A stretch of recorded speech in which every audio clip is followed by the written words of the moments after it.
Bonjour à tous, j'espère que vous allez bien. On est le 2 janvier et du coup je vous souhaite à tous une bonne année déjà pour commencer. Du coup quoi de mieux pour commencer comme vidéo que déjà un bref récap de 2024 parce que je ne l'ai pas fait. Enfin je l'ai fait en post Insta mais pas vraiment en vidéo. Pour vraiment un peu rentrer plus en détail dans ce que j'ai déjà évoqué en post Insta. Et ensuite, je vais vous parler de mes objectifs 2024, qu'ils soient professionnels ou sportifs. Donc, je pense que ça mérite un peu de développement. Et pourquoi pas une petite vidéo où je m'assieds de nouveau à mon bureau, où je vous explique un peu tout ça. Parce que c'est un peu court pour un podcast. Donc je me suis dit pourquoi pas faire un mini vlog. Et également, je vais vous montrer ma routine du matin. Qu'est-ce que je fais le matin, qu'est-ce qui me réussit finalement et les tâches que je fais tous les matins dans le même ordre et qui me permet de bien lancer ma journée. Donc je vais vous montrer tout ça, ensuite on discutera ensemble de ce que je vous ai dit tout à l'heure et ce sera tout du coup pour cette vidéo.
Bon, du coup, on se retrouve à mon bureau comme d'habitude. Mon joli espace de travail que je suis en train de custom. J'arrive gentiment au bout, je dois encore ajouter 2-3 trucs derrière moi parce que j'ai un tout petit projet concernant ça qui se mettra en place dans les semaines à venir. Vous verrez tout ça. Mais du coup, aujourd'hui, maintenant, on va discuter. On va faire un récap de 2024 et mes objectifs pour 2025. Donc, 2024, qu'est-ce qui s'est passé? Eh ben, sur le papier, c'était clairement une année de merde. C'était, je pense, l'une de mes pires années depuis le début de mon existence. Je ne vais pas vous le cacher, mais paradoxalement, ça a été la meilleure. Il arrivait ce qu'il fallait qu'il arrive. Je m'explique. Donc, janvier 2024, un mois post-show. Déjà là, c'était un peu... Le post-show a été, je pourrais croire qu'il était facile d'un point de vue physique, gestion de l'appétit, etc. Mais c'est plutôt le psychologique qui a tapé. Donc, pour résumer, déjà, 2024 a été l'année où j'ai fait une dépression. Ok, donc, qui a duré quand même depuis mon post-show, plus ou moins janvier, jusqu'à la fin de cette année. Là, je commence sérieusement à m'en remettre maintenant, mais jusqu'à novembre, fin novembre, début décembre, ça a été compliqué. Donc une bonne année où j'ai dû un peu ramer là-dessus, euh, simplement par le fait que voilà, je suis dans un environnement professionnel qui ne me plaît plus. Et ben, mois de janvier, ça a été le point de rupture. Je me suis vraiment rendu compte que ce que je faisais ne me passionnait plus, ne m'excitait plus, et en plus de ça, je n'avais pas non plus une masse de travail qui me permettait de rester vraiment focus toute la journée. Donc tout ça a fait que j'ai fait une dépression. Et en plus de ça, début janvier, je me suis blessé à l'épaule. J'ai eu, je pense, une sorte de tendinite qui a duré, elle également, 4-5 mois. Donc ça, plus la dépression, qui a fait que passé une année de merde. Donc j'ai fait une dépression, j'ai été arrêté ouais, bien 2-3 mois à 100% durant l'été. Et c'est durant cet arrêt, donc à savoir que mois de janvier, je m'étais déjà arrêté 2 semaines, mais forcément, moi qui suis un peu têtu, j'ai voulu forcer la chose, forcer. Et au mois de mai, j'ai simplement pété un câble. Crise d'angoisse le matin en me réveillant, peu importe ce que je faisais, me mettait dans des angoisses pas possibles. Je n'arrivais même plus à me tirer un café parce que c'était trop. Je ne savais plus comment faire. J'arrivais même presque plus à mettre un pied devant l'autre, que ça me créait des angoisses. Donc c'était très compliqué de ce point de vue-là. J'ai vraiment été challengé cette année. Mais je pense, comme je l'ai dit avant, que tout ça m'a permis, durant mon arrêt, de me remettre en question complètement. J'avais totalement perdu confiance en moi. Pour vous dire, j'avais envie d'arrêter le coaching. J'avais l'impression que j'allais ne rien réussir dans la vie. J'étais voué à l'échec. Enfin, voilà, tous les symptômes d'une dépression. Ceux qui sont passés par là savent de quoi je parle. Ceux qui ne le sont pas, je ne vous le souhaite pas. Mais honnêtement, je vais le répéter encore une fois, mais c'est la meilleure chose qui aurait pu m'arriver. Parce que c'est grâce à ça que j'ai eu ce déclic durant l'été. Euh, du fait que je me suis reposé, je me suis remis en question sur ce que, dans ma vie, qu'est-ce que j'aimerais faire. Parce que, aussi la raison de cette dépression, c'est que ces derniers mois, ces dernières années, j'ai été spectateur de ma vie. Ce n'est pas moi qui avais la maîtrise de ma vie, c'était quelqu'un d'autre. C'était un facteur externe et je n'avais pas cette maîtrise. J'écoutais les autres à me dire ce qu'il fallait que je fasse, sans vraiment m'écouter moi, ce que je voulais faire dans la vie, simplement par principe de faire plaisir aux autres. Mais au final, on se détruit. Désolé, je vais parler un peu leçon, enfin, je suis pas coach de vie, hein, mais c'est simplement en fait, j'avais l'impression de ne pas me satisfaire et simplement suivre le courant de la rivière. C'est pas du tout ce que j'ai envie de faire dans ma vie. C'est certes faire plaisir aux autres, mais il faut savoir avant tout penser à soi. On ne vit pas pour les autres et c'est important de faire également ce qu'on aime. Bien sûr, il y a toujours le souci financier, toujours penser à l'argent avant tout, chose que je fais. On ne peut pas vivre sans argent, surtout à l'heure actuelle, on ne va pas se le cacher. Mais ce n'est pas une raison pour ne pas poursuivre ses rêves et ne pas pouvoir un jour vivre de sa passion. Et c'est ce que je me suis dit cet été, mais en fait, si les autres y arrivent, pourquoi pas toi? Qu'est-ce que les autres font pour qu'ils puissent y arriver que toi tu ne fais pas? Et j'avais ma réponse, tout simplement. Donc j'ai simplement cet été regardé ce que les coachs qui réussissent dans le domaine font, ce qu'ils ne font pas. J'ai fait la liste, j'ai établi, j'ai fait un résumé et ça m'a simplement sorti tout ce que je devais faire pour y arriver. J'ai parlé avec certains coachs aussi, avec mon coach également, qui lui m'a forcément, lui, un parcours de vie qui m'est plus ou moins similaire, on va dire, parce qu'il part, lui, il n'était pas du tout coach à la base, il était barman, et maintenant, il roule en McLaren, il a plus d'une centaine de clients, il est bon dans son métier. Donc je pense que si les autres y arrivent, pourquoi pas toi finalement? Et cette phrase, je me suis répétée constamment depuis cet été, constamment, constamment, constamment. Et en fait, c'est ce qui maintenant me met dans la position dans laquelle je suis actuellement. C'est faire tout ce qu'il faut, mais les bonnes choses pour y arriver et persévérer, persévérer, ne rien lâcher, le faire jour après jour pour arriver à mon but. Un jour, c'est de pouvoir vivre de ça, vivre du coaching, vivre de ma passion. Et il n'y a que des avantages. Honnêtement, mis à part le fait que voilà, il y a toujours le risque d'être indépendant, du jour au lendemain, tu peux ne plus avoir de clients parce que pour X raisons. Mais autrement, il y a que des avantages. J'ai trouvé que des avantages. Ben déjà, je suis passionné par ça. Ça me permet de travailler à la maison, d'être présent pour mes animaux. Ça aussi, de pouvoir travailler de partout, euh, de pouvoir aussi rendre service aux gens. Enfin, bref, voilà.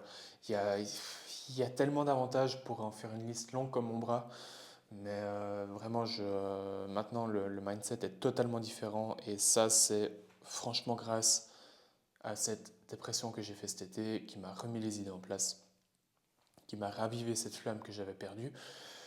Et ben, c'était nécessaire parce que sans ça, je ne sais pas si j'aurais le mindset actuellement, enfin le mindset que j'ai actuellement. Donc je suis vraiment content que ça me soit arrivé maintenant et pas plus tard parce que ben, ce déclic, ce déclenchement a été nécessaire pour vraiment tourner mes rêves en objectifs. Et c'est ça qui a changé la donne aussi. C'est bien d'avoir des rêves, mais c'est encore mieux de les tourner en objectifs.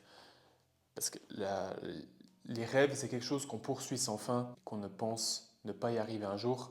Un objectif, on va se mettre à travailler pour. Un rêve, on va continuer à rêver. On va continuer à y penser sans vraiment se mettre en mouvement, prendre les actions nécessaires pour y arriver. Tandis qu'un objectif, c'est fixe. Un objectif, tu as fixé un terme, une manière d'y arriver et comment y arriver. Donc c'est beaucoup plus clair et bah ça aussi, ça a changé la donne sur beaucoup de choses. Donc voilà, 2024 a été majoritairement focalisé sur ça, mais il faut aussi savoir il faut aussi reconnaître qu'il y a eu de très bonnes choses en 2024. Physiquement, j'ai quand même bien progressé malgré tout, malgré ma blessure, malgré ma dépression, parce qu'il faut savoir que voilà, hormonalement, psychologiquement, on n'est pas dans les meilleures positions pour progresser physiquement, mais mine de rien, j'ai quand même bien progressé, je suis content. J'ai rencontré mon coach, avec qui je me suis bien entendu et que j'espère, et que je pense d'ailleurs, tenir une relation sur le long terme, et avec qui je pense vraiment sortir des résultats et un meilleur physique lorsque je remonterai sur scène. Meilleur physique, c'est sûr. Les résultats, ça dépend pas de moi. J'ai aussi beaucoup voyagé. J'ai été pour ma première fois aux États-Unis à New York. J'ai été en Normandie. J'ai participé à des séminaires dans l'optique de devenir un meilleur coach. J'ai rencontré des grands noms dans le domaine. J'ai été à Birmingham. J'ai été à Vienne. J'ai quand même bien voyagé cette année. Et ça, je suis quand même extrêmement content d'avoir pu me le permettre. Et comme j'ai dit, il faut aussi savoir reconnaître les bonnes choses et non pas les mauvaises choses, parce qu'on a toujours tendance à se focaliser sur les mauvaises plutôt que les bonnes. Donc voilà, bref, récap de 2024, je ne vais pas trop m'attarder dessus, parce que, mis à part ça, il n'y a pas eu grand-chose qui s'est passé. Mais maintenant, je me concentre plutôt sur la suite. Et ça m'excite beaucoup plus, et ça va être bien plus important. Donc 2025, qu'est-ce qui est prévu? Déjà, professionnellement, je pense que vous l'avez compris, la chose est claire, c'est de développer mon business, pouvoir réussir déjà à vivre partiellement de ça, parce qu'il faut savoir que développer un business qui tient, un business durable, ça prend du temps. Ça fait 2 ans que je suis coach, depuis 2022 que je suis coach. Ça va prendre du temps avant que je puisse vraiment concrètement vivre.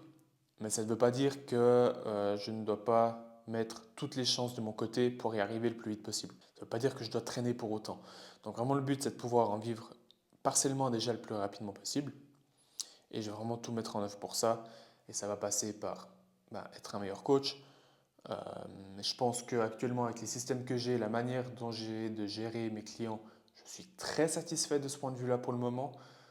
Ça ne veut pas dire que je ne dois pas continuer à m'améliorer, chose que je vais faire, mais selon les retours que j'ai et selon ce que je fais, je suis très satisfait de ce point de vue-là déjà. J'estime avoir un bon système de coaching, j'estime déjà être compétent, bon, pas très bon, mais bon dans ce que je fais. Le but est de devenir très bon et de se rapprocher de l'excellence avec le temps. Mais ce sur quoi je dois me focaliser absolument, c'est le contenu. YouTube, Instagram, créer du contenu, créer, plus créer qu'en consommer. Ça, c'est mon objectif pour 2025. Et pour l'instant, j'estime être bien, avoir trouvé ma bonne routine avec YouTube, avec Insta. J'ai vraiment trouvé ce que j'aime faire, ce genre de petits vlogs comme ça, et des réels Insta aussi. Maintenant, je suis vraiment dans une meilleure optique par rapport à ça et je me sens beaucoup mieux, beaucoup plus en accord avec ce que je fais. Et c'est ça qui est important aussi. Parce que créer du contenu, c'est pas facile, c'est compliqué. Et si on n'aime pas ce qu'on fait, c'est encore plus compliqué. Donc autant faire ce qu'on aime. Et puis aussi continuer à me former. Là, j'ai prévu de commencer Prescript cette année, quand je ne sais pas encore. Mais c'est une formation axée principalement sur l'entraînement, comment bouger dans l'espace.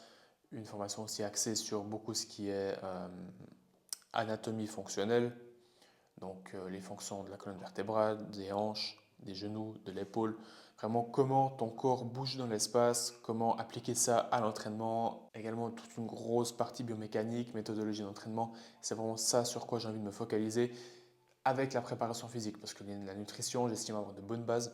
Et maintenant, j'aimerais vraiment focaliser un gros bloc sur l'entraînement parce que c'est ça qui me passionne réellement, c'est l'entraînement. Donc voilà, professionnellement, c'est simple, devenir un coach indépendant partiellement et devenir meilleur. Et ça va l'être chaque année. Et maintenant, sportivement parlant, ça va être de me construire un physique, un vrai physique. J'ai comme objectif de poser bien 10 à 15 kilos de viande cette année, dans l'optique justement de partir en préparation l'année prochaine en NPC. Peut-être PCA, on verra.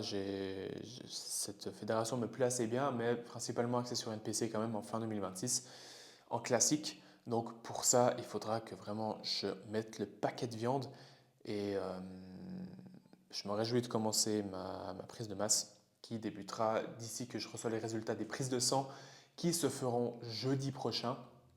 Donc je pense que la masse démarrera plus ou moins à la mi-janvier. Le temps que je reçoive les résultats, qu'on regarde avec mon coach. Bien sûr, si tout est OK, si tous les feux sont ouverts, on va faire un check complet. Donc on verra ça et si tout est OK, eh ben, ça démarre pour une grosse année de masse.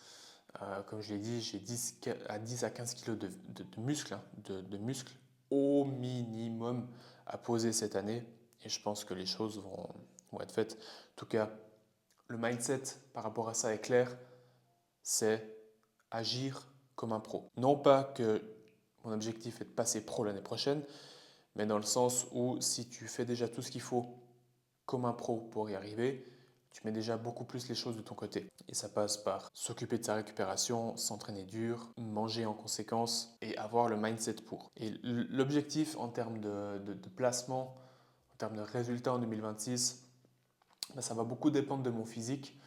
Ça, malheureusement, je ne peux pas le prédire. Et même si, imaginons que j'aurai le physique pour passer pro, j'en sais rien. J'en sais rien, on ne peut pas prétendre, on ne peut pas crier sur tous les toits, je vais passer pro cette saison. Ça n'existe pas.